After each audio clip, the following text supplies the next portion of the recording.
దృశ్యాన్ని చూస్తున్నారు మీరు, దృశ్యము. అవునా? ఇప్పుడు అది దృశ్యము 5000 సంవత్సరాల క్రితం అది దృశ్యం కాదు, ఘట్టము, జరిగిన సన్నివేశం. ఇప్పుడు కంటితో మీరు ఏది చూస్తూ ఉన్నారో దానికి పూర్వం ఒక వృత్తాంతం జరిగింది. వృత్తాంతము తెలుసా? వృత్తాంతం అంటే తెలుసా? తెలీదా? తెలియదు. ఎందుకు తెలుసా? మీరందరూ తెలుగోడు కాబట్టి. నెల్లూరులో కార్యక్రమం సరిగ్గా ఆ మైదానానికి కార్యక్రమం జరిగే పక్కనే తిరుపతి దేవస్థానం కళ్యాణ మండపం ఉంది. దాని మీద ఏ రాసిందో తెలుసా? ఇంగ్లీష్లో టిటిడి కళ్యాణ మండపం, మొత్తం ఇంగ్లీషే.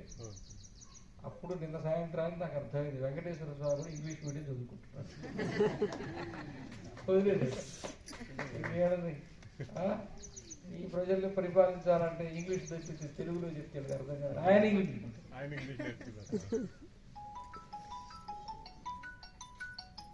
చివరకు వచ్చేసింది. మహాభారతంలో ఈ వనవాసము అజ్ఞాతవాసం అంతా అయిపోయింది. తర్వాత ఇంకా కృష్ణుడి రాయబారం, ఇక యుద్ధం.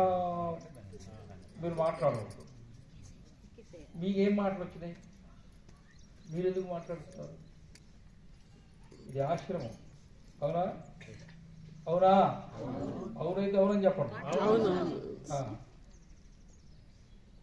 బెల్లం తిన్న రాయలాగా, బెల్లం కొట్టిన రాయలాగా. ఎందుకు బెల్లం కొట్టిన రాయన సామెత? బెల్లం కొడుతుంది రాయి. ఎంత బెల్లం కొడితే దానికి తిప్పి తెలుస్తుంది? తెలుస్తుందా? ఒకసారి లోపల అడుగు పెడితే నోరు మూసుకొని ఉండాలి. ఏది ఎక్కడుండాలా? ఇక్కడికి వచ్చిన తర్వాత తెలుసుకోవాల్సింది వేరే ఉంది. ఏంటిది? ఎవరు చెప్పారు? కనపడకపోయినా మంచి మాట చెప్పారు. జ్ఞాన నేత్రము. ఏం తెలుసుకోవాలా? రోజు తెలుసుకోదు, రోజు వస్తుంటే ఎప్పుడో తెలుసుకుంటుంది. అర్థమైందా? ఇది ఎప్పుడు మూసుకుంటుందో లోపల తెలుసుకునే ప్రయత్నం జరుగుతుంది. అవునా? అవునైతే అవునని చెప్పాలా? కాదంటే కాదని చెప్పాలి. మళ్ళీ రాయి ఉంది అటు ఉండకూడదు. బెల్లము. ఇక యుద్ధము నిర్ణయం అయిపోయింది. మీ ఇద్దరు ఏం మాట్లాడుకుంటున్నారు? అట్టే పట్టుకుంటాను నేను. రోజు ఇట్లా మైకి పట్టుకోవడం కానీ భుజం నొప్పి వచ్చింది. ఆయన సీఎం పోయినాడు. నువ్వు చేస్తావా? నేను అవుతానా? ఆ సంబంధాన్ని పట్టుకోవడం ఎందుకు, నొప్పి తెచ్చుకోవడం అంతే. ఫోన్ చూసుకుంటుండండి జీవితాంతం అంతే. నువ్వు ఎందుకు ఫోన్ విను, ఆ బుర్రలో పెట్టుకో. రికార్డు కావాల్సింది ఇక్కడ, దాంట్లో రికార్డు అయితే 4 రోజుల తర్వాత డిలీట్ చేసేస్తాం. ఫోన్ స్విచ్ ఆఫ్ చేసుకోండి. అది కూడా నేనే చెప్పాలి. మధ్యలో ఫోన్ వస్తుంది, ఎక్కడ పెట్టావు, ఎక్కడ పెట్టావు, ఇట్లా ముగ్గురు టీ పెట్టుకోవాలి. అన్నీ ఏ ఆశాలు. నేను ఎందుకు ఇట్లా మాట్లాడుతాను తెలుసా? అసలు మీరు వినేదానికి సంసిద్ధం కావాలిగా. ఉత్సాహం కాదు. నిద్ర రాకుండా, మనసు అటు ఇటు పోకుండా, మనం ఎక్కడున్నామో కొంచెం తెలుసుకొని. ఏ కూతురు కూర్చొనిలే, ఆ కూతురు నీ జీవితంలో నేను ఎప్పుడు కూర్చుని పెళ్లి చేసి పంపించినా కాన్పుకు మళ్ళీ వస్తుంది. అది నేను వదిలిపెట్టదు. కన్నావు జీవితాంతం ఆ అనుభూతిని అనుభవించు.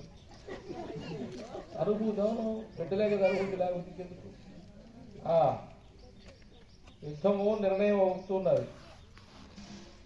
అప్పుడు శ్రీకృష్ణుడు పాండవులకు కౌరవులకు ఇద్దరికి బంధువే కాబట్టి మాకు సహాయం చేయి, సైన్య సహాయం చేయమని అడగడానికి ఇద్దరు వచ్చారు. ఆయన హంసతులిగా తలప మీద ఉయ్యారంగా పడుకో ఉన్నాడు. అప్పుడు ముందు దుర్యోధనుడు వచ్చాడు. ఆ దుర్యోధనుడు లోపలికి రాగానే అహంకారి కాబట్టి ఆయన పోయి తల దగ్గర ఉండే కుర్చీలో కూర్చున్నాడు. కొద్ది సమయానికి అర్జునుడు లోపలికి వచ్చాడు. శేషాద్రి మాట్లాడకూడదా? సో వస్తారు, కూర్చుంటారు. కుర్చీ ఏంటి, కూర్చోబెట్టండి. రామచంద్ర వస్తే కూర్చోబెట్టండి. అప్పుడేమంటే ఎందుకు నేను ఇక్కడ చెప్తున్నానంటే, రోజు వందలాది కిలోమీటర్లు కారులో ఎక్కి కూర్చొని తిరుగుతూ ఉంటా. అవునా? నాకు ఓపిక ఉండదు చెప్తున్నా. ఇక వచ్చి కూర్చున్నప్పటి నుంచి వచ్చేవాళ్ళు కుర్చీల శబ్దాలు, మాట వినరు, ఎవడి పని వాడిది, ఎందుకు వచ్చారా అనిపిస్తుంది. అవునా? ఇప్పుడు హోమం కూడా ఎందుకు ఆ తర్వాత చేసుకోమన్నారంటే నేను ఎక్కువసేపు కూర్చోలేదు, మళ్ళీ వెళ్ళిపోవాలి నేను. అందుకని రోజు చెప్తూనే ఉంటాం. ఒకసారి ఇంకా తిరిగింది చాలా ఆపేద్దాం అనిపిస్తుంది. విజయవాడ ఎక్కడ, వెంకటగిరి ఎక్కడ, మళ్ళీ తిరుపతికి పోయి, మదనపల్లికి పోయి, కడపకు పోయి ఎంత చేసి హిందూ సమ్మేళనం చెప్తే 3 గారు అయిపోయింది. లేదు లేదు చెప్తా అది కూడా. అప్పుడు ఏమంటే అర్జునుడు వచ్చాడు. అర్జునుడు వచ్చి కృష్ణ పరమాత్ముడిని చూచాడు. కృష్ణుడు పడుకుని ఉన్నాడు. నిద్రయే ఎరుంగని నిర్నిద్రుడైన పరమాత్మ నిద్ర చెందుతున్న వేళ అంటాడు అన్నమాట. నిద్రయే ఎరుంగని నిర్నిద్రుడైన పరమాత్మ నిద్ర చెందుతున్న వేళ అంటే అసలు నిద్ర లేదు కదా దేవుడికి, మరి నిద్రపోతున్నట్టుగా నటిస్తున్నాడు అని అంటాడు అర్జునుడు. అని తన భుజాన ఉన్నటువంటి గాంధీవాన్ని గోడకు ఆనించి కృష్ణ పరమాత్ముని యొక్క పాదాలు పట్టుకుంటూ ఈ మాట అంటాడు. గత జన్మంబులలో నేను చేసుకున్న పాపములను పోగొట్టుకునటానికి నాకు కృష్ణ పరమాత్ముడు ఈ పాదసేవ చేసుకునే అవకాశాన్ని ఇచ్చాడు అంటాడు. రండి రామచంద్ర గారు కూర్చోండి, తర్వాత మళ్ళీ మీరు అక్కడ కూర్చో.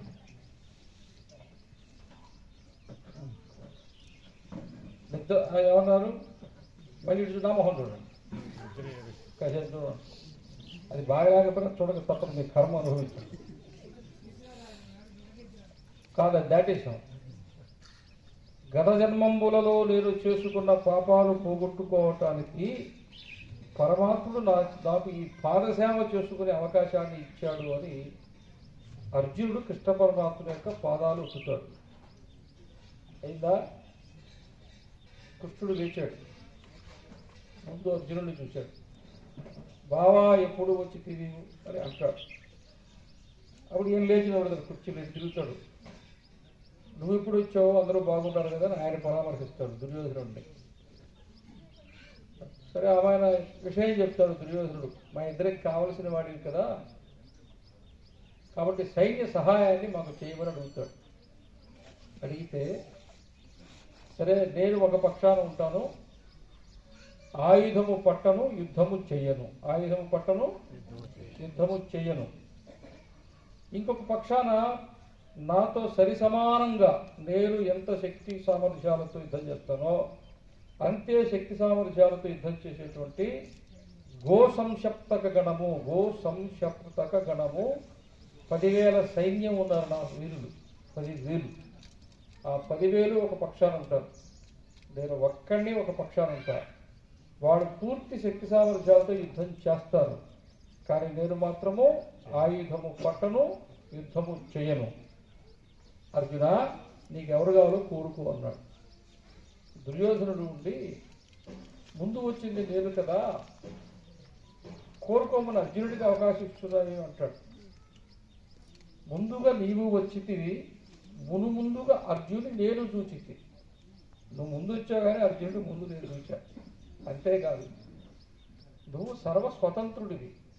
అర్జునుడు వాళ్ళ అన్నకు సమాధానం చెప్పుకోవాలి. అక్కడికి పోయి కృష్ణుడు ఇట్లా చేశాడు అంటే ఆ నింద నేను భరించాల్సి వస్తుంది. అందువల్ల అతను స్వతంత్రుడు కాడు కాబట్టి, నీకంటే చిన్నవాడు కాబట్టి, నేను ముందుగా అర్జునుడిని చూశాను కాబట్టి కోరుకునే అవకాశం నేను ఆయనకి ఇచ్చాను, తర్వాత నా మీద మాట రాకుండా అని చెప్పాడు. అయిందా? అర్జునుడు ఒక్క క్షణం కూడా ఆలోచించకుండా కృష్ణ నాకు నువ్వే కావాలన్నాడు. శేషాద్రి నువ్వు ఇట్లా నా ఎదురుగా కూర్చో, నువ్వు కూడా విను, ఇట్లా విను, నువ్వు వినడం ముఖ్యం. లేదా కుర్చీ వేసుకుని ఇంకొక మీటింగ్ పెట్టుకున్నాడు, ఒక మైకి ఆయనకి ఏంటే. అందువల్ల అర్జునుడు ఒక క్షణం కూడా ఆలోచించలేదు. బావా నాకు నువ్వే కావాలా అన్నాడు. ఏమన్నాడు? ఆహాహా బావా, అక్కడేముంది, బావా నాకు నువ్వే కావాలా అన్నాడు. దుర్యోధనుడు ఒక్క క్షణం కూడా ఆలోచించదా. సరే బావా మిగిలింది నేను తీసుకుంటాను వెళ్ళిపోయాడు. మిగిలింది ఆయన వెళ్ళిపోయిన తర్వాత కృష్ణుడు, అర్జున ఏంది ఇట్లా చేసావు, నన్ను ఎందుకు కోరుకున్నావు, సైన్యం 10,000 మందిని పోగొట్టుకున్నావు కదంటే, బావా నీ సైన్యం ఎవరికి కావాలా, నువ్వు ఉన్నావన్న ఒకే ఒక్క ఆశతో మేము పాండవులము, నీవు అండగా ఉన్నావన్న ఆశతో మేము బతుకుతూ ఉన్నాం. నీవే లేని రోజున ఈ రాజ్యం ఎందుకు, అధికారం ఎందుకు, ఐశ్వర్యం ఎందుకు, ఇవి మాకు అక్కర్లేదు. నువ్వు లేని రోజున తిరిగి మేము అడవిలోకి పోయి మరలా వనవాసం చేసుకుంటాం హాయిగా. బావా నీ యుద్ధం ఎవరికి కావాలి, నువ్వు మా అండగా నిలబడు అంతే, నీ నీడలో నిలబడి యుద్ధాన్ని నేను గెలుచుకుంటానని చెప్పాడు. అర్థమైందా? చెప్పాడా? అప్పుడు కృష్ణుడు ఏమన్నాడో తెలుసా, నేనే ఊరికే ఉండనులే, తిని కూర్చో ఉంటే నన్ను కూడా అందరూ ఏదో ఒక మాట అంటారు, సోమరిపోతని ఆడిపోసుకుంటారు. కృష్ణుడు కదా ఇట్లాంటి మాటలే మాట్లాడతారు, అందరూ ఆడిపోసుకుంటారు మళ్ళీ. అందుకని నేను నాకు తోచిన మాట సహాయం చేస్తా అన్నాడు. ఏమన్నాడు? 18 రోజులు చేస్తూనే ఉన్నాడు. అవునా? అది తర్వాత ఏమన్నాడంటే, అర్జున నీ రథాన్ని నడుపుతూ నీకు సారథిగా ఉంటాను అన్నాడు. ఏమన్నాడు? సారథిగా ఉంటాను అన్నాడు. అవునా? అంతేకాదు ఇక మీదట నన్ను అందరూ పార్థసారథి అని పిలుస్తారు అని వరం ఇచ్చాడు. ఏమొచ్చాడు? పార్థుడు అంటే ఎవరు? సారథి అంటే ఎవరు? కాదు కాదు, రథం నడిపేవాడు. అవునా? ఇది ఇప్పుడు మాకు డ్రైవర్ అయినా, ఇప్పుడు తెలుగులో ఏమంటాం? డ్రైవర్ అంటాం, ఇంగ్లీష్లో సారథి అంటాం. చాలకుడు, వాహన చాలకుడు, అది సంస్కృతం. వాహనం సంస్కృత శబ్దం, చాలకుడు సంస్కృత శబ్దం, రథము సంస్కృత శబ్దం, సారథి సంస్కృత శబ్దం, అది సంస్కృతమే. దాన్ని యాసగా మార్చేస్తే తెలుగు అయిపోతుంది. సంస్కృతం నుంచే తెలుగు వచ్చింది కదా. అందువల్ల తెలుగు కాదు మన భాష పేరు, ఆంధ్రము తెలుగు కాదు, మార్చేసాం. తెలుగు తగ్గుతూ పోతే కొద్ది తెలుగు అయిపోయింది, తెలుగు పెరుగుతూ పోతే ఆంధ్ర అయింది. అందుకని పార్థసారథి అని నన్ను పిలుస్తానని వరం ఇచ్చాడు. ఆ తర్వాత ఈ దృశ్యం, ఇలా యుద్ధం ప్రారంభమైన తర్వాత కృష్ణుడు అలా కూర్చున్నాడు, పైన అర్జునుడు ఉన్నాడు. అర్జునుడి రథాన్ని నడుపుతున్నాడు కాబట్టి తనకు పాదసేవ చేసాడుగా అర్జునుడు. ఆయన దేవుడు కదా, తన హరి అని, వసుదేవుడు అని, గోవిందుడు అని, కృష్ణుడు అని, నారాయణుడు అని, విష్ణువు అని, జిష్ణువు అని ఎన్ని పేర్లు ఉన్నాయి కదా. ఈ సారథిలో ఏమైనా ఉన్నాయా? ఉన్నాయా? కృష్ణుడికి సేవకుడైపోయాడు. కృష్ణుడికి అర్జునుడికి సేవకుడైపోయాడు. అవునా? ఎందుకని? అర్జునుడి యొక్క భక్తి తత్పరతకు కరిగిపోయాడు. అర్జునుడి యొక్క భక్తి తత్పరత, భక్తి. పాండవులు ఎప్పుడు కృష్ణుడిని బావా అని పిలిచేవాళ్ళు, కౌరవులు ఎప్పుడు పాండవులు ఎప్పుడు కృష్ణుడిని బావా అని పిలిచేవాళ్ళు, కౌరవులు ఎప్పుడు కృష్ణ అని పిలిచేవాళ్ళు. కానీ కృష్ణ అని పిలిచిన దుర్యోధనుడి మనసులో వీడు గొల్లోడు, వీడు ఆవులు మేపుకుంటాడు, వీడు పిల్లం గోవుకుంటాడు, వీడు ఆటలతో ఆడుకుంటాడు, వీడు చీరలు దాచిపెడతాడు అని ఇవే గుర్తుంటాడు.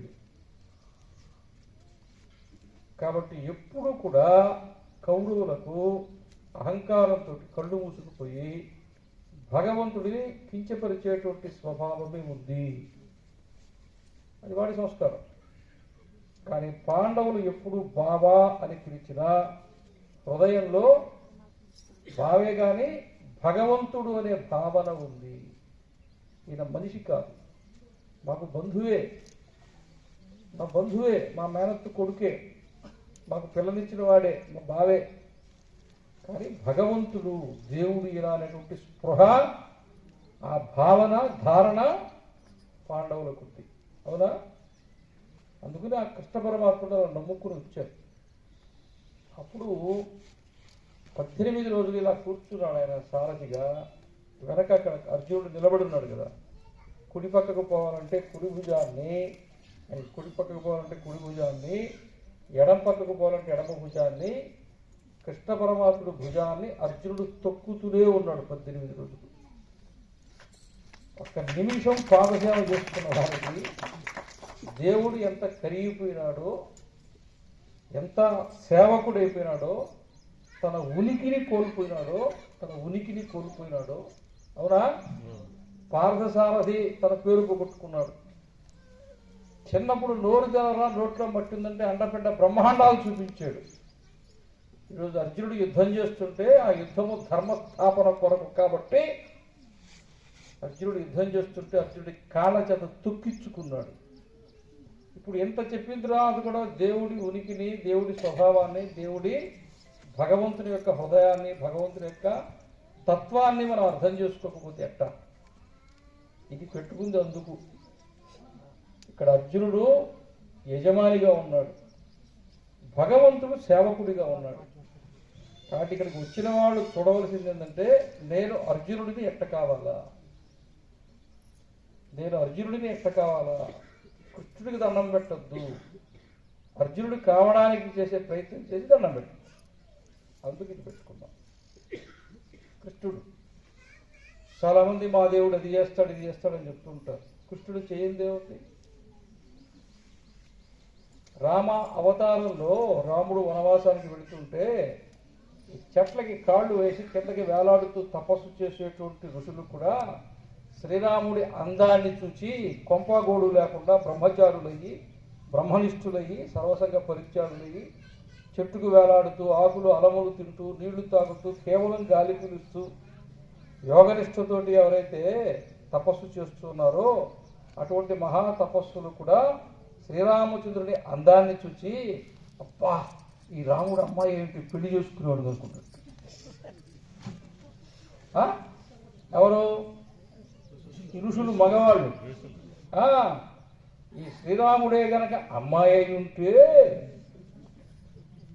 ఈ శ్రీరాముడు అమ్మాయి కాలేదు కాబట్టి తపస్సు చేసుకుంటాడు.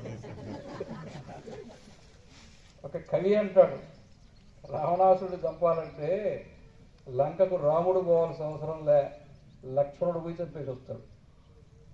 రావణాసురుడిని చంపాలంటే రాముడు పోవాల్సిన అవసరం లే, హనుమంతుడు చంపేస్తాడు. కానీ రాముడు అడవికి పోయింది ఎందుకంటే యుగ యుగాల నుంచి ఎదురు చూస్తూ ఉండేటువంటి శబరిమాతను చూడడం కొరకు రాముడు వనానికి పోయినాడు అంటాడు. అర్థమైందా? ఎందుకు చెప్తున్నాను తెలుసా? అవతారం ఏదైనా కావచ్చు, భగవంతుడు భక్తుడు వెతుక్కుంటూ పోతాడు. భగవంతుడు భక్తి కలిగి ఉంటే దేవుడు వెతుక్కుంటూ పోతాడు. భక్తి లేకుండా నువ్వు ఎన్నిసార్లు కొండెక్కినా నీకు దర్శనం ఇవ్వడం. ఇప్పుడు ఇక్కడ దత్తాత్రేయుడు ఉన్నాడు. ఇక్కడ ఈ ఊర్లో ఈ దత్తాత్రేయుడు, ఇంకొకరు దేవుళ్ళు ఉన్నారు కదా.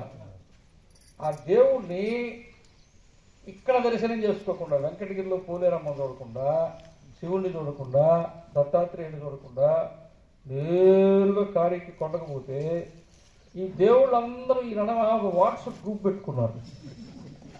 అంటే టెక్నాలజీ మనకే కదా, వాళ్ళకు కూడా ఉందా లేదా? లడ్డు మిషన్తో తయారు చేస్తున్నారుగా, అవునా లేదా? అన్ని మిషన్లు వచ్చేసాయి కదా. దేవుళ్ళందరూ వాట్సాప్ గ్రూప్ పెట్టుకున్నారు. వీడు పోలేరమ్మని చూడలే, ఎక్కడ వీడు నేరుగా కొండెక్కారు. పైగా ఇంకొక సౌకర్యం కూడా నాకు తెలియదు, మీ అందరికీ తెలుసు, ఎమ్మెల్యేలు లెటర్ ఇస్తే అన్నీ వస్తాయి. ఇప్పుడు అందరూ ఎక్కడ అటకాయించిపోతున్నారంటే, ఎక్కడ ఆగిపోతున్నారంటే ఎమ్మెల్యే లెటర్ దగ్గర ఆగిపోతున్నారు. నీకు ఏదైనా కావాలంటే ఇచ్చేది ఎవరు? ఏదైనా కావాలంటే ఇచ్చేది ఎవరు? కానీ దర్శనానికి లెటర్ ఇచ్చేది ఎవరు? ఇప్పుడు ఎమ్మెల్యే గొప్పవడం, దేవుడు గొప్పవడం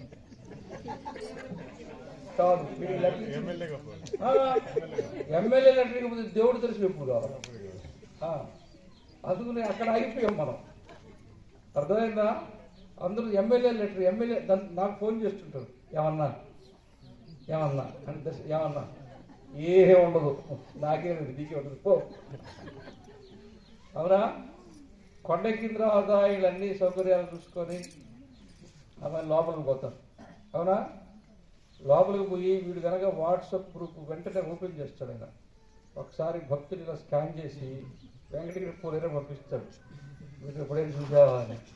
అదే నేను ఇప్పుడు చూసారా, నువ్వే చూడని వాడిని నేను చూసారా, లడ్డు కౌంటర్లో పడుతున్నాడు. వీడు పోయింది లడ్డుకే. ఇప్పుడు లడ్డు పెద్ద చర్చ జరుగుతుంది. అది నేను వాళ్ళని వీళ్ళని విమర్శించను కానీ భక్తులకు చెప్తున్నా. 10 లడ్లు తెచ్చారు కదా, నిజంగా పంచుతున్నారా? తీసుకున్నారా? టీవీ మీద అదే కదా ఎండిపోయి ఉండేది, టేబుల్ మీద అదే కదా ఉండేది. నీ భక్తి ఏ పాటిది? అది ప్రసాదమే, వెంకటేశ్వర స్వామి వారి ప్రసాదమే. అవునా? ఒక పిలుపులో పిలిచితే పలుకుతారట పాడుకున్నావే. అవునా? అంత భక్తిగా అక్కడ పోయి లడ్డు తెచ్చి అంత నిర్లక్ష్యంగా, పైగా ఇప్పుడు లడ్డు అంత 25 రూపాయల, ఒక లడ్డు 50 రూపాయలు, 500 రూపాయలు పెట్టినా సరే ఇబ్బందిలే. దాన్ని విలువ లేకుండా పారేస్తున్నప్పుడు, కింద గాలి పడితే తొక్కుతున్నప్పుడు, భక్తి లేనప్పుడు, శ్రద్ధ లేనప్పుడు ఎందుకు వెంపర్లాట? దేనికి? భక్తులు మారొద్దా? మనం మారాలా వద్దా? వాళ్ళ సంగతి వాళ్ళు మనం వాళ్ళు రోజు ప్రెస్ పెట్టుకుంటూ వాళ్ళు చెప్పుకుంటారు. అది వాళ్ళు వదిలేస్తుంది. రాజకీయ నాయకులు దొరికి పోవద్దు. ఎందుకంటే అలా తిట్టుకుంటే వాళ్ళకి ఆనందంగా ఉంటుంది. వాళ్ళు జరిగిపోవద్దు. మనము భక్తులము, మనం ఎలా ఉండాలా? ఒక క్రమశిక్షణ ఉండాలా వద్దా? అన్నదానంలో పోయి కూర్చుంటారు, చాలు అని చెప్పాలా వద్దా? చెప్పడు. తింటా అంటే మళ్ళీ దర్శనానికి పోయేదాకా తింటా, మొత్తం 2-3 ఏళ్ళకి ఒకేసారి తింటా, ఏళ్ళ అయ్యేదే కడుపు ఉండొద్దా? దీని భార్య వస్తుంది, అవసరమా?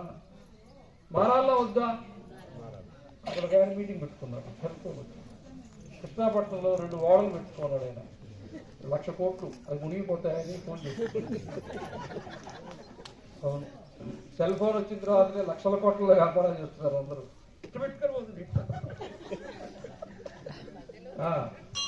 ఇన్సూరెన్స్ అన్నా చేసి పెట్టుంటే పోయినా పర్వాలే, ఏమి లేకుండా పోతే అట్ట. కృష్ణ పరమాత్ముడు, కృష్ణుడు చిన్నప్పటి నుంచి అదిగా చెప్తున్నారు కదా, ఆ ఋషులు అలా ఆలోచిస్తున్నారట. రాముడు అన్ని గమనించుకుంటూ వచ్చారా? కృష్ణావతారంలో వాళ్ళందరూ 16,000 మంది అయిపోయారు. శ్రీరాముడి అవతారంలో ఎంత డిమాండ్ ఉందో ఆయనకి. అవునా? మొత్తం అందరికీ కృష్ణావతారంలో అవకాశం ఇచ్చాడు. అవునా? రామావతారంలో ఇంకొక ఘట్టం కూడా ఉంది. శ్రద్ధగా వింటున్నారు లేదా? ఆడవాడు కాదు, మగవాళ్ళ సంగతి చెప్తున్నాను. వీళ్ళకి రాజకీయాలంటే ఇంట్రెస్ట్ ఎక్కువ. ముఖ్యమంత్రిని ఈయన్నే ఉంచుదామా, వేరే ఆయన తెద్దామా, వీళ్ళ చేతుల్లో ఉంది. ఏం చెప్తున్నా? రామావతారంలో సీతమ్మ వారు అడవికి పోవడానికి సీతమ్మ వారిని అనుమానించినటువంటి ఒకళ్ళ గురించి ఏదో అంటారు ఒక మాట. అవునా? కానీ తరువాత కృష్ణావతారంలో కంసుడిని చంపివేయడానికి మధుర నగరానికి వెళ్తాడు, గోకులం నుంచి, బృందావనం నుంచి. అవునా? వెళ్ళినప్పుడు ఈయన పల్లెటూరు నుంచి వచ్చాడుగా, ఈయన దుమ్ము ధూళి ఉండేటువంటి వస్త్రాలన్నీ కట్టుకో ఉన్నాడు, శుభ్రంగా లేడు. ప్రయాణం చేసి వచ్చాడు రథంలో. ఒక ఆమె కుబ్జా అనే ఒక ఆమె గూరిగా ఉండి మొయ్యలేక ఈ వస్త్రాలు ఉతికినవి రాజకోటకి తీసుకుంటే రాజనగరానికి తీసుకోబోతుంది. అప్పుడు ఇలా పట్టుకొని ఇలా అంటాడు. అవునా? దగ్గరికి తీసుకొని ఆలింగనం చేసుకుని ఇట్లా అంటాడు. ఏం చేశాడు కృష్ణుడు? ఆలింగనము, కౌగిలి కాదు, మళ్ళీ ఇది చెప్తే అది గుర్తొస్తుంది, మాకు తెలియదు. ఆలింగనము అంటే అమలినమైన మనసుతో, అమలినమైన అంటే చెడ్డ ఉద్దేశం లేని మనసుతో తల్లి తండ్రి బిడ్డలాగా అట్లా కృష్ణుడు ఆలింగనం చేసుకొని ఇలా అన్నాడు. ఆ గూని పోయి చక్కగా అయింది, తల నిమిరేడు, చాలా అందమైన అమ్మాయిగా మారిపోయింది. చాలా అందమైన అమ్మాయిగా అప్పుడు అక్కడ మాట పడ్డారు కదా, ఇక్కడ వాళ్ళని ఉద్ధరించాడు. ఇక్కడ వాళ్ళని నగరంలో, గ్రామాన్ని వదిలిపెట్టి నగరంలో అడుగు పెడుతూనే కృష్ణుడు చేసిన మొట్టమొదటి పని కుబ్జను ఉద్ధరించటం. అవునా? తర్వాత ఆమె దగ్గరే బట్టలని తీసేసుకొని చక్కగా మళ్ళీ అక్కడ వాళ్ళ అక్కడ బజార్ అన్నమాట, ఇంకా సువాసనలు మంచి అవన్నీ కూడా చల్లుకొని అప్పుడు నగరం అంతా చూడటానికి వెళ్తాడు. ఈ రాముడు అంటే బలరాముడు కృష్ణుడు ఇద్దరు చాలా ఆ వయస్సులో అలా తిరుగుతుంటే మధురానగరంలో ఉండే వాళ్ళందరూ కూడా ఆశ్చర్యంగా ఎక్కడి నుంచి వచ్చారు, ఇంత దివ్యమైన కాంతులుతున్నారు, ఇంత తేజస్సు ఉన్నది, ఎవరి బాలకులు రాసబిడ్డల్లాగా ఉన్నారే అని చెప్పి అందరూ ఆయన చూసి వాళ్ళకి తెలియగానే చేతులు ఎత్తి దండం పెడుతున్నారు. అర్థమైందా? అలా కంసుడిని చంపడానికి వచ్చేసాడు. కృష్ణ పరమాత్ముడు పుట్టినప్పటి నుంచి అద్భుతాలు చేశాడా? చేయలేదా? పుట్టగానే నది దాటి వెళ్ళిపోయాడు. అక్కడ యోగమాయ పుట్టి ఉంది. ఎవరామె? ఆదిపరాశక్తి. కాబట్టి కృష్ణుడు ఇక్కడ ఖాళీగా ఉంది స్థానం, అక్కడి నుంచి ఆమెను తీసుకొచ్చి ఇక్కడ పెట్టారా? పెట్టిన తర్వాత అప్పుడు యోగమాయను పట్టుకొని కంసుడు పైకి విసిరేశాడు, కత్తి పెట్టాడు.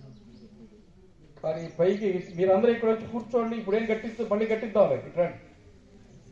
వాళ్ళు ఎవరు? వాళ్ళు ఉంటే 18 అక్షోహిణులు ఖాళీగా నిలబడున్నారు అక్కడ. అవునా? దేవుడు చెప్తున్నా వినకపోతే ఇప్పుడు ఎవరు చెప్తే వింటారని. మా మేనమా కొడుకు పోయి కూర్చో.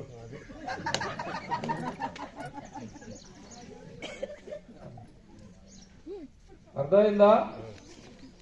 అప్పుడు కృష్ణుడు యోగమాయగా జన్మించి కంసుడు చేతిలో సంహరించబడబోయి గాలిలోకి ఎగిసి శంఖచక్రములు, చతుర్భుజములు శంఖచక్రములతో ప్రత్యక్షమైతే అప్పుడు ఆ ఒక మాట చెప్తూ, ఓరి కంస, నిన్ను సంహరించేవాడు పుట్టి వేరొక దగ్గర క్షేమంగా ఉన్నాడు అని చెప్పి అంతర్ధానం అయింది. కాబట్టి ధర్మాన్ని రక్షించడానికి, ధర్మ స్థాపన చేయటానికి ద్వాపరయుగంలో కృష్ణ పరమాత్ముడు జన్మిస్తే ఆ కార్యానికి యోగమాయగా ఉండేటువంటి ఆదిపరాశక్తి సహకరించింది. కాబట్టి ఆమె ఆ రకంగా బాధకి, కష్టానికి లోనైంది. కాబట్టి దానికి మహావిష్ణువు తన చెల్లెలైనటువంటి ఆదిపరాశక్తికి వరాన్ని ఇచ్చాడు. ఆ వరమే ఏంటంటే కలియుగములో గ్రామగ్రామమున నామనామమున విలసిల్లి గ్రామదేవతగా నిలబడి తొలి పూజ నువ్వు అందుకుంటావు అని చెప్పి మహావిష్ణువు ఆదిపరాశక్తికి వరమిచ్చాడు. ఆ ఆదిపరాశక్తే వెంకటగిరిలో ఉండే పోలేరమ్మ. అట్నే ఇంకా డక్కిలో ఒక దేవత ఉంటుంది, రాపూర్లో ఒక దేవత ఉంటుంది, ఇట్లా ప్రతి ఊర్లో ఒక్కొక్క గ్రామ దేవత ఉంటుంది. ఒక్క పేరు ఉండదు. అక్కడక్కడ ఉండొచ్చు, ఎక్కడైనా. అన్ని గ్రామాల్లో ఒక పేరు ఉండదు. అవునా? ఇక్కడ నెల్లూరు జిల్లాలోని వింజమూరు ఉంది. ఆ వింజమూరు గ్రామం పేరు వింజేటమ్మ. ఆ ఊరి పేరుతోనే ఉండొచ్చు, చెప్పలేదు. అలా గ్రామ దేవత అనేది వచ్చింది. అందుకనే భారతదేశం మొత్తం మీద అన్ని గ్రామాల్లో దేవాలయం ఉన్నా లేకపోయినా మళ్ళీ రూపరూపమున అన్నాడు. చెట్టు వేసుకోవచ్చు, రాయి పెట్టుకోవచ్చు, విగ్రహాన్ని పెట్టుకోవచ్చు, దేవాలయం కట్టుకోవచ్చు, మట్టి ముద్ద పెట్టుకుని పూజ చేయొచ్చు. ఒక రూపం అని లేదు. ఒక రూపం అని మళ్ళీ గ్రామ దేవతను పూజ చేసేవాళ్ళు ఎవరు ఉంటారు తెలుసా? ఒక పొలం లేదు. ఇప్పుడు మనకి ఇక్కడ కరుపూర్లో ఉండేది వచ్చేసి బేరు చెట్లు పూజ చేస్తారు. బేరు చెట్లు ఉన్నారు ఇక్కడ. ఆ ప్రాంతం అంతా తీర ప్రాంతాల్లో ఎక్కువ ఉంటారు. అంటే సముద్రంలో వ్యాపారం చేసిన వాళ్ళు. ఆ బేరు చెట్లు కులదేవత ఎవరు, గ్రామదేవత ఎవరు అంటే కనుపూరు ముత్యాలమ్మ. సూళ్ళూరుపేట చెంగాళమ్మకు పూజ చేసేది బలిజోళ్ళు. వాళ్ళు అక్కడ పూజ చేస్తారు. నెల్లూరు గ్రామదేవత, నెల్లూరు నగరానికి గ్రామదేవత ఇరగాళమ్మ దేవాలయం. ఇరుకళల పరమేశ్వరికి పూజ చేసేది అంటే విశ్వబ్రాహ్మణులు, ఆచార్యులు. కొన్ని దగ్గర యాదవులు చేస్తారు, కొన్ని దగ్గర వీళ్ళు మన మంగళ్ళు చేస్తారు, చాకళ్ళు చేస్తారు, కుమ్మరులు చేస్తారు, మాలలు చేస్తారు, మాదిగలు చేస్తారు. ఈ కులముల మీద ఆ గ్రామము ఏర్పడినప్పుడు ఎవరిని గ్రామదేవతకి అర్చకుడుగా పెట్టుకుంటారో ఆ కులస్తులే అమ్మవారికి పూజ చేస్తారు. ఇది గుర్తుపెట్టుకోవాలా. హిందూ సమాజంలో కులాలు ఉన్నాయి, కొట్టుకొని చస్తారు. ఉత్తమాట అందరం కలిసే బతికాం, అవునా? కొట్టుకొని చచ్చామా? నా చిన్నప్పుడు మన గ్రామంలో ఎవరు కరివేపాకు అమ్ముకోలే, మునక్కాయలు అమ్ముకోలే, సొరకాయలు గుమ్మడికాయలు అమ్ముకోలే. ఒక చెట్టు వేసుకుని సొరకాయలు కాస్తే మొత్తం అందరికి ఇచ్చేవాళ్ళు. ఇక వరి కోతలు వస్తాయి ఈ సీజన్లో, మార్చి ఫిబ్రవరిలో. వరి కోత కూలి వాళ్ళకి రోజు సొరకాయ సాంబారే కదా. అన్నం వండా సొరకాయ పులుసు కాసి పోయా, వాడు కూడా అదే అడుగుతాడు. సులభంగా అయిపోతుంది. వాళ్ళు కూడా ఆ తాటాకులు రేఖలు కట్టుకొని కూర్చునేది, దాంట్లో అన్నం పెట్టుకునేది, పులుసు పోసుకొని తినేది. అవునా? అవునా? ఎవరన్నా సొరకాయ అమ్మాడా? గ్రామంలో ఎవరికైనా పాటి ఉంటే, ఏ ఇంట్లో నుంచైనా చిన్న పిల్ల ఏడుపు వినబడితే పిలిచి చెంబులో పాలు పోసి బిడ్డకి తాపని చెప్పింది సమాజం ఇది, అవునా?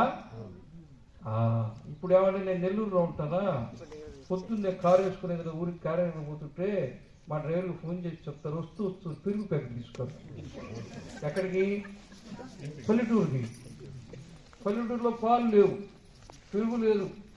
పాలు తీసిన గంటకి దొడ్డ డైరీకి వెళ్ళిపోతాయి, తిరుమల డైరీకి వెళ్ళిపోతాయి. మళ్ళీ పాలు కావాలంటే ప్యాకెట్లో మళ్ళీ అవే దాన్ని ఫ్యాషన్గా స్టైల్గా తయారు చేసి మన పరిపాలే మళ్ళీ మనకు మళ్ళీ క్రేట్లో వస్తుంది. పోయినప్పుడు వ్యాన్లో వచ్చాడు క్రేట్లో వస్తుంది అట్లా, అవునా కాదా? పెరుగు తినేటట్టుగా ఉందా? ఒక్కొక్కటి తింటున్నారు పెరుగు, కమ్మటి పెరుగు తినే రోజులు బాయే. అందువల్ల హిందూ సమాజం అలా కలిసి ఉండింది. గ్రామంలో ఒక 50 కుటుంబాలు 100 కుటుంబాలు ఉంటే ఒక ఇంట్లో ఏ కులస్తుల ఇంట్లో పెళ్ళైనా అందరూ ఒకే పంక్తిలో భోజనం చేసిన సందర్భాలు నేను చూశాను.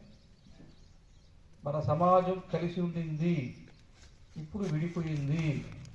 కుల వృత్తులు పోయినాయి, కుల సంఘాలు బలంగా తయారయ్యాయి. అసలు కుల వృత్తే లేదు, ఉందా? తాటి చెట్టు మొహం చూడనోడు గౌడు సంఘానికి అధ్యక్షుడు, దేవుడికి పూజ చేయడం మంత్రం రానుడు బ్రాహ్మణ సంఘానికి అధ్యక్షుడు. వెళ్ళ జంజం కూడా ఉండదు, ఇంకా సాయంత్రం అక్కడ కూర్చోకపోతే. అవునా? నేను అబద్ధం చెప్పారా? ఎప్పుడు రేగుపోరు రజక సంఘానికి అధ్యక్షుడు. అసలు ఆవంటే గేదెంటే తెలియడు యాదవ సంఘానికి అధ్యక్షుడు. కుల వృత్తులు వదిలిపెట్టి హిందువులు సర్వనాశనం అయ్యారు. కుల వృత్తిలో డబ్బులు ఉన్నాయి, అవునా? మంగళం వాళ్ళు క్రాప్ చేయడం మానేశారు. ఇప్పుడు మొత్తం భారతదేశంలో ఫ్రాంచైజీ ఒక ముస్లిం. ఒక క్రాప్ చేస్తే హైదరాబాద్లో మామూలుగా స్టార్టింగే 500, 1000, 2000. మన చిన్నప్పుడు ఊర్లో 50 పైసలు. ఈ 50 పైసలతో రూపాయలతో బతకలేక వాడు వృత్తులు చేశాడు చాకలి వాళ్ళు. ఇప్పుడు ఒక వస్త్రం ఐరన్ చేస్తే 15 రూపాయలు, 12 రూపాయలు ఒకటి తొక్క. ప్యాంటుకు 12, రెండుకు కలిపి 24, అవునా? మన చిన్నప్పుడు 50 పైసలు. వాడు బతకలాగా వదిలేశారు. హిందువులు ఏ వృత్తులు వదిలేశారో అవన్నీ ముస్లిమ్స్ చేస్తున్నారు. వాళ్ళకుండే సుగుణం ఏంటంటే వాడు ఏ పనైనా చేస్తారు. మనోడు 10th ఫెయిల్ అయితే ఇంక ఏ పని చేయడు, 10th పాసు కాడు, పని ఏమి చేయడు. ముస్లింలు ఎప్పుడు రోడ్డుకి ప్రభుత్వం మాకు ఉద్యోగం ఇవ్వాలని అడగడు. వీడు ఏమీ చదవకుండా గవర్నమెంట్ జాబ్లకి ఈడుతాడు. పైన దేవుడి గురించి తల్లిదండ్రులు పిల్లలకి చిన్నప్పటి నుంచి చెప్పరు. చెప్తున్నారా? చెప్పరు. కానీ ఎప్పుడు చెప్తారంటే 10వ తరగతిలో చెప్తారు. 10వ తరగతిలో ఎప్పుడు చెప్తారంటే హాల్ టికెట్ వచ్చినప్పుడు చెప్తారు. నాయన హాల్ టికెట్ తీసుకొని పోయి వెంకటేశ్వర స్వామి దగ్గర పెట్టి దండం పెట్టుకో. అది ఇరవై దండం పెట్టుకుంటాడు వెంకటేశ్వరుని. ఏం పెట్టుకోండి తెలుసా? వెంకటేశ్వర స్వామి నేనైతే చదవలేదు కానీ నాకే ఫస్ట్ మార్కు రాని అంటాడు. వెంకటేశ్వర స్వామి పిక్కమోహం వేసుకుని ఆశ్చర్యపోయి చదవకపోతే ఫస్ట్ మార్క్ ఎట్టు? చదివితే నాకే రాదా? నువ్వెందుకు? చదవలేదు కాబట్టి మార్క్ 100 పరీక్ష. అయినా నాకు ఫస్ట్ మార్క్ వస్తే నీ రుణాన్ని నేను ఊరికి ఉంచుకోలే. కొండకొస్తా గుండు నీకు లడ్డు నాకు, గుండు నీకు లడ్డు నాకు, 2 గుండ్రంగా ఉంటాయి. దానే కమిషన్ భక్తి. నీకెంత అయితే నాకెంత, నాకెంత అయితే నీకెంత. వెంకటేశ్వర స్వామి మా ఇంటి ముందు ఉండే సీసీ రోడ్డు కాంట్రాక్ట్ నాకే వచ్చి అందులో ₹1,00,000 మిగిలితే 5,000 నీకు ఇస్తా, మిగలకపోతే నీ కర్మ. దేవుడు మనకిస్తున్నాడా, మనం దేవుడికి ఇస్తున్నావా?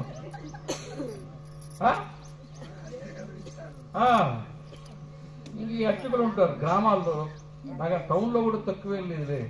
అమ్మాయి ఆయన చేత పూజ చేపిస్తారు. ఆస్ట్రేలియాలో ఉండి నా కొడుకు బాగుండాలా, అమెరికాలో ఉండి నా కూతురు బాగుండాలా, నిమ్మ తోట బాగుండాలా, పొలం బాగుండాలా, చెనిక్కాయలు బాగా పండాలా, రేటు బాగా రావాలా, ఇల్లు బాగుండాలా, కారు కొనుక్కోవాలా, పంతులు పూజ చేయి. పూజ చేసిన తర్వాత 500 నెట్టేసి, 100 నెట్టేసి, 50 నెట్టేసి, మొత్తం నెట్టేసి లోపలికి డ్రిల్లింగ్ చేసి రూపాయి కాయిన్ తీసేసేస్తాం లోపల పల్లెల్లో. అప్పుడు ఆ పంతులు ఏమంటాడు తెలుసా, ఆయన నాకు ఇచ్చిన రూపాయలకే నువ్వు కూడా ఆయన రూపాయి ఇచ్చినట్టు. అవునా? దేవాలయాల్లో బతకలేక బ్రాహ్మణులు ఇంకా మిగతా కులాల వాళ్ళు అర్చకత్వాన్ని వదిలేశారు. అవునా? ఇప్పుడు అందరూ కోట్లు పెట్టి దేవాలయాలు కట్టిస్తున్నారు, తలుపులు తాళాలు వేసి కూర్చున్నారు. పూజ చేసే పరిస్థితి ఉన్నాడా? వాచ్మెన్కి జీతం ఎంత? 15,000. డ్రైవర్కి జీతం ఎంత? 30,000. అర్చకుడి జీతం ఎంత? 7,000. 7,000 రూపాయల కుటుంబాన్ని పోషించుకోగలరా? దేవాలయానికి భక్తులు వస్తున్నారా? సోమవారం శివాలయానికి ఎంతమంది వచ్చారు? 5 మంది. జనాభా ఎంత? 10,000. ఎవడు దేవాలయం రాడు, ఎవడు దేవాలయం రాడు. అర్చకుడు ఎట్ట బతకాలా? వాడు బతుకు తిరుగు కోసం వెళ్ళిపోయాడు, లేకపోతే పౌరోహిత్యం చేసుకుంటాడు. దేవాలయానికి వస్తే 5 రూపాయలు వీడు, ఇంట్లో సత్యనారాయణ స్వామి వ్రతం చేసుకుంటే 8,000 ఇస్తాడు. ఇప్పుడు అర్చకుడు ఈ పూజ చేస్తాడా, ఆ పూజ చేస్తాడా? అందుకని ఈ ఎదురు పెట్టి అది పట్టుకున్నాడు, సరిపోయింది కదా. అందుకని దేవాలయాలు మూత పడుతున్నాయి. దేవాలయం మూత పడొచ్చా? పడొచ్చా? పడొచ్చా? ఎక్కడ దేవాలయం నిత్యము ధూపదీప నైవేద్యాలతో కళకళలాడుతుంటుందో అక్కడే గ్రామము కళకళలాడుతూ ఉంటుంది. దేవాలయం మూత వేస్తే దేవుడు గ్రామానికి మూత వేస్తాడు, గుర్తుపెట్టుకోండి. అర్థమైందా? కాబట్టి వెళ్ళాలన్నా వద్దా దేవాలయానికి?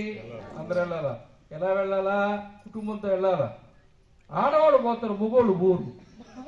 బండి వెనకెక్కించుకొని భార్యని అక్కడ దాకా వచ్చి వెళ్ళాలి. అసలు ఎప్పుడైనా మామూలుగా భార్యకి ఏమి ఎదురు చెప్పడు, కుయికి అనడు. ఏం చెప్తే అంత, నువ్వేం చెప్తే దేవాలయం బండి. ఈ ఆడవాళ్ళేమో రోజు పూజ చేసుకుంటారు, మగవాళ్ళేమో దేవుడికి పూజ చేయరు. బాగా డబ్బు సంపాదిస్తారు, సంవత్సరానికి ఒక 5 లక్షలు సంపాదించి పెళ్ళాలి చేతులు పెడతారు. అందుకనే కంచిపొట్టు చీర, వెంకటగిరి చీర, ధర్మవరం చీర, భోజంపాడు చీర, కలకత్తా కాటను, బెంగాలీ శారీ, బెనారస్ కాటను, చిన్న బజార్లో బంగారు, నెల్లూరు. అవునా? కళ కళ కళ కళలాడుతుంటారు. ఎక్కడైనా సినిమా కదా, ఏదైనా దగ్గరికి వచ్చినా పెళ్లికి పోయినా ఆడవాళ్ళంతా కళ కళ కళలాడుతుంటారు. ఈ మొగోళ్ళు చిరిగిపోయిన లుంగి, చిరిగిపోయిన అంగి. పెళ్లికి పోయినా కూడా అదే డ్రెస్. మొత్తం దేశంలో ఉండే కష్టం అంతా వాడి మొహానే ఉంటుంది.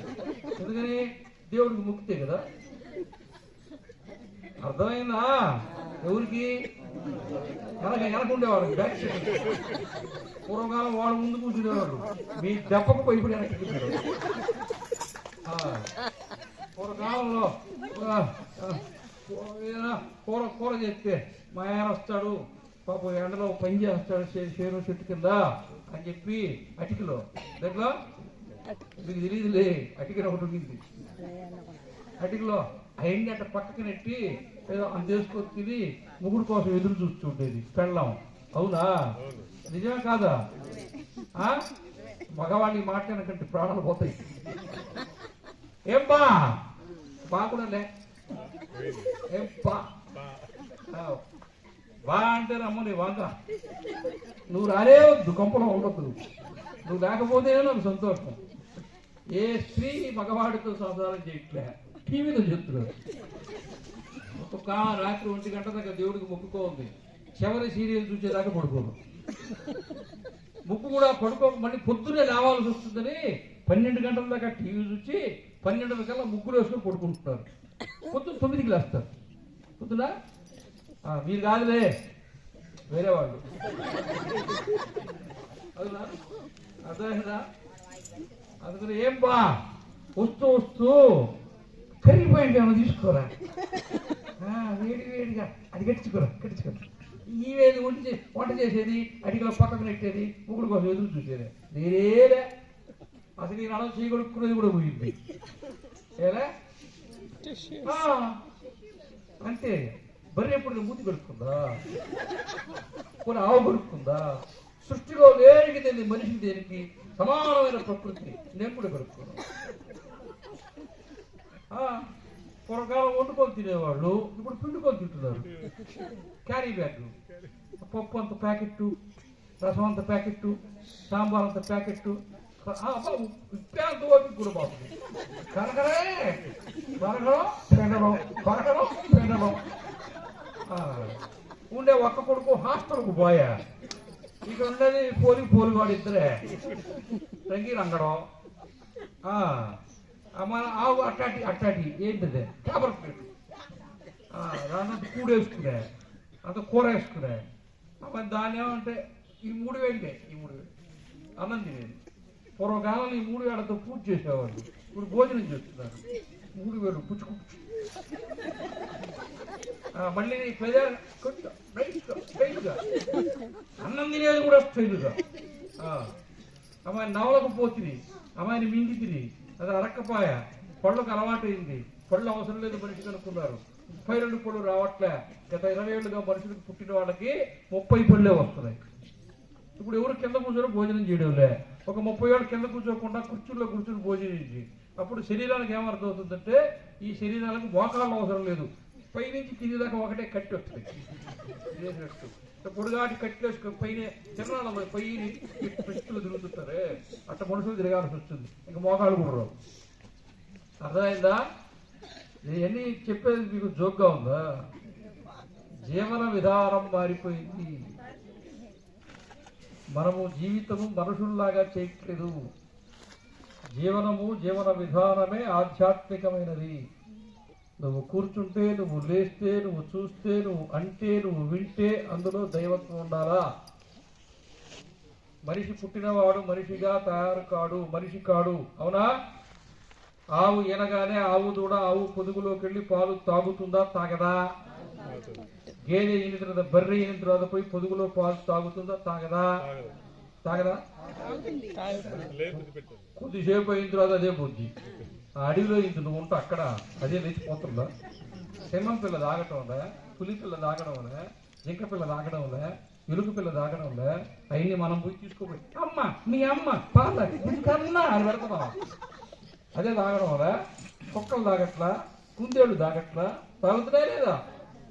84 లక్షల జీవరాశుల్లో క్షీరదాలు ఏమున్నాయి పాలు తాగే జీవరాశులు, అందులో మనిషి ఒక్కడే అశక్తుడు.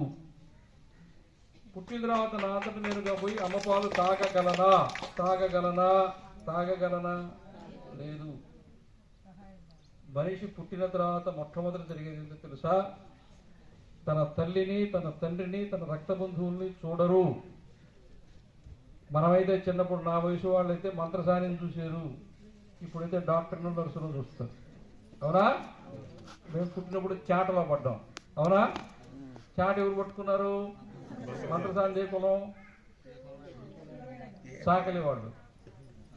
దాదాపు ఎక్కువ దగ్గరలో సాకలి వాళ్ళు. అందుకే మీ అమ్మాయికి పెళ్లి చూపులు అయిపోయి నిశ్చితార్థం అయిపోయింది అనుకోండి, ఇంట్లో పసుపు కొమ్ములు దంచేసుకున్నారు, పెళ్లి పనులు ప్రారంభిస్తారు పసుపు కొమ్ములు దంచుకొని. ఇప్పుడు దంచుకుంటున్నారో మిక్సీకి వేసుకుంటున్నారో నాకు తెలియదు. దంచుతున్న రోల్ ఉందా? రోకలు కూడా ఉందా? ఉంచుకోండి, అయితే మళ్ళీ తిరుపతి తీసుకుపోయి మ్యూజియంలో పెట్టండి. పూర్వకాలంలో పసుపు కొమ్ములు దంచుకున్న తర్వాత అమ్మాయి తరపున అబ్బాయి తరపున వాళ్ళకి వస్త్రాలు కొనుక్కోవటానికి దుకాణానికి పోతారు, షాప్కి. అవునా? అప్పుడు మొట్టమొదటి కొనేటువంటి చీర దాని పేరు తల్లి చీర. ఏ చీర? ఆ తల్లి చీర అమ్మాయి తల్లికి కాదు, అబ్బాయి తల్లికి కాదు. అమ్మాయికి పెళ్లి అయ్యి అత్తగారింటికి పోయి కొంతకాలం అయిన తర్వాత నీళ్ళాడి అమ్మగారింటికి వస్తే పురిటిలో తల్లి ప్రాణానికి బిడ్డ ప్రాణానికి ఇబ్బంది లేకుండా 2 ప్రాణాలు కాపాడేటువంటి తల్లి చాకలామె. ఆ చాకలి ఆమెకి తల్లి చీరానికి మొదట అక్కడ కొని పెట్టి అప్పుడు వాడు వస్త్రాలు కొనుక్కుంటారు. కొట్టనే హిందూ సమాజంలో కులాలు, విద్వేషాలు, దూరము ఎక్కడున్నాయి? కులం ఏదైనా పెళ్లి చేస్తే తల్లి చేతి తీసి అక్కడ పెట్టాలి. అవునా? ఎవరైనా గౌరవించారు? ఎప్పుడైనా గౌరవించారు తెలుసా మీకు? ఈ సమాజం ఎంత గొప్పదో తెలుసా? ఎవరిని అవమానించారు? ఎవరిని అవమానించలేదు. దేవాలయాలకి మాన్యాలు ఇస్తే అన్ని కులాలకు ఇచ్చారు, అందులో మాలమాదిగలకు కూడా ఇచ్చారు. ఎవరిని వదిలిపెట్టారు. ఎండోమెంట్ రికార్డ్స్ తీయండి. సమాజాన్ని కలిపి ఉంచే ప్రయత్నం, సమాజాన్ని కలిపి ఉంచే ప్రయత్నము పరిపాలన నుంచి ప్రతి ఒక్కళ్ళు ప్రయత్నం చేశారు. ఆదిశంకరాచార్యుల వారు, భగవద్ రామానుజాచార్యుల వారు, మధ్వాచార్యుల వారు. అవునా? ఇవన్నీ మర్చిపోయి మనం ఇప్పుడు అసలు ఏందో నాకు అర్థం కాదు. కేవలం కులం అనేది ఎంతో చాలా దారుణంగా మారిపోయింది మనస్తత్వం. ఎవరు చెప్పారు? కులం లేని వృత్తి ఉందా? వృత్తి లేని కులం ఉందా? వృత్తి లేని కులం ఉందా? ఒక్కటి చూపించండి నాకు. వృత్తి లేని కులం ఉందా? మంగళవాడు ఉన్నారు. వాళ్ళ వృత్తి ఏంటో తెలుసా? నాయి బ్రాహ్మణులు. వాళ్ళు బ్రాహ్మణులు.